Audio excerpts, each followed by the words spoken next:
إزيكم يا جماعة؟ في الأول أنا ممكن أتهاجم بسبب الكلام ده، بس اسمع للآخر علشان تفهم قصدي.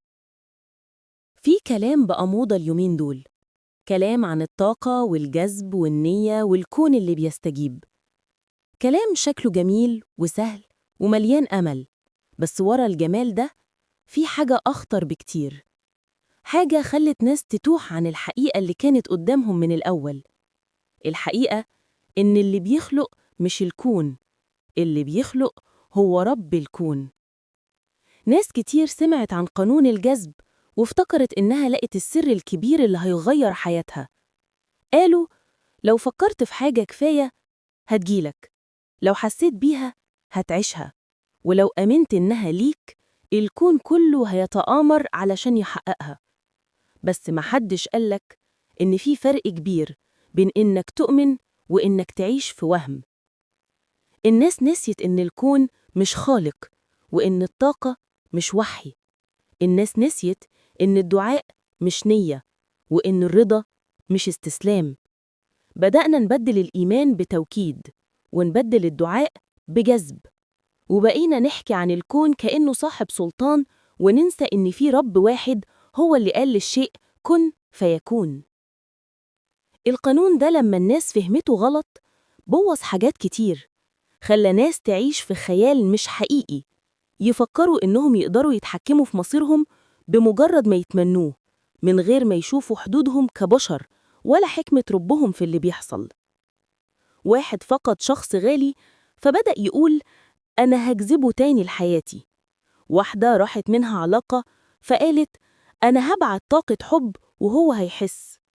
لكن محدش سأل نفسه طب لو الشخص ده مش خير ليا، لو اللي أنا عايزه كان ضرر وأنا مش شايف، مين قال إن الكون بيفهم أكتر من اللي خلقه؟ في فرق كبير بين الثقة في ربنا والثقة في نفسك. الأولى فيها تسليم وراحة، والتانية فيها قلق وتعلق. الناس بتقول الكون هيحقق، بس المؤمن الحقيقي أياً كان دينه يعرف إن في رب بيسمع، بس بيستجيب لما يكون الوقت صح والمكان صح والدرس اكتمل. اللي احنا بنسميه جذب هو في الحقيقة ترتيب دقيق بيتعامل بيه ربنا مع قلبك. لما تكون نيتك صافية وتعبك حقيقي وسعيك صادق، الحياة بتتفتح قدامك، مش لأن الكون وافق، لكن لأن رب الكون أراد. اللي خلقك مش محتاج منك طقوس تجذب بيها الخير، هو محتاج منك صدق وثقة ورضا. ساعات كتير بنفضل نقول أنا بجذب السعادة، بس بننسى نسأل نفسنا طب هو أنا فعلاً مستعد أكون سعيد؟ ولا لسه شايل جوايا خوف ووجع وذكريات بتمنع النور يدخل؟ الطاقة مش كدبة، بس مش هي اللي بتديك الحياة. الطاقة وسيلة مش غاية، ربنا حطها في الكون كقانون، زي الشمس اللي بتنور والليل اللي بيهدى فيه كل شيء. لكن مفيش شمس تشرق من غير إذنه، ومفيش ليل يطول أكتر من اللازم إلا لحكمة. ناس كتير فقدت إيمانها بسبب قانون الجذب، افتكروا إنهم بيبنوا واقعهم بنفسهم، لكن لما الواقع كسرهم ملقوش مين يضمهم، لأنهم نسيوا اللي كان دايما هناك، اللي بيشوف وبيسمع وبيعرف إمتى يعطي وإمتى يمنع. الإيمان الحقيقي مش إنك تقول أنا أستحق، الإيمان الحقيقي إنك تقول أنا أسعى وربي يعلم إيه اللي ليا. مش كل حاجة تتأخر تبقى سلبية، ومش كل حلم ما تحققش تبقى فشل. في حاجات اتأجلت علشان كانت هتوجعك، وفي ناس مشيت علشان الطريق ما كانش ليهم. اللي بتسميه خسارة ممكن يكون ستر، واللي بتسميه تأخير ممكن يكون إعداد. اللي نسيوا ربهم في قانون الجذب افتكروا إنهم بقوا أحرار، لكن الحقيقة إنهم بقوا عبيد لأفكارهم، يلوموا نفسهم على كل لحظة خوف أو حزن، كأنهم فقدوا السيطرة على مصيرهم. لكن الإنسان مش آلة طاقة، الإنسان روح، وروحك محتاجة تغذية من الإيمان مش من التخيل. خد بالك، في فرق بين الأمل اللي بيقويك والوهم اللي بيخدرك. الأمل حقيقي لما يبقى مبني على سعي وثقة في حكمة أكبر منك، لكن الوهم بيخليك تفتكر إنك تقدر تدير الدنيا بإيدك، وده المستحيل بعينه. اللي خلقك مش هيسيبك، لكن لازم تفهم إن الطريق مش دايما ممهد، وإن الصبر مش ضعف، وإن الفشل مش نهاية، وإن اللي بتحلم بيه مش دايما خير ليك.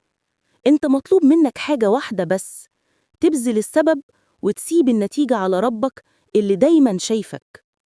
وفي الآخر اللي بتدور عليه مش هيجيلك بذبذبات، هيجيلك لما تكون مستحقه فعلا، مش لما تتخيله، لكن لما تتغير. الوعي الحقيقي مش إنك تجذب كل حاجة نفسك فيها، لكن إنك تفهم ليه ربنا أحياناً ما بيحققهاش. ساعتها بس هتعرف إن القانون الحقيقي مش قانون الجذب، القانون الحقيقي هو كن فيكون، مش منك، منه. يمكن تكون النهاردة سمعت الكلام ده وقلت في نفسك: طب أنا أبدأ منين؟ ابدأ من لحظة صدق واحدة مع نفسك. اقفل عينيك وخد نفس عميق، وفكر في كل حاجة كنت بتجري وراها وكل حاجة راحت منك، واسأل نفسك سؤال واحد بس: هو أنا فعلا كنت بسيبها على ربنا، ولا كنت بحاول أتحكم في كل حاجة؟ صدقني، الراحة عمرها ما كانت في السيطرة، الراحة في التسليم، مش استسلام، لأ، تسليم. تقول من قلبك: أنا هسعى بس النتيجة مش بإيدي. في اللحظة دي هتحس إن قلبك هدى، وهتعرف إنك طول الوقت كنت بتدور على الإيمان مش على الجذب. في كل بروفة كلمة، وفي كل كلمة حياة. دي كانت بروفة حياة، حاولنا نفهم الدنيا شوية أكتر، ونفتكر إن اللي بيخلق ويعطي ويمنع مش الكون، لكن رب الكون.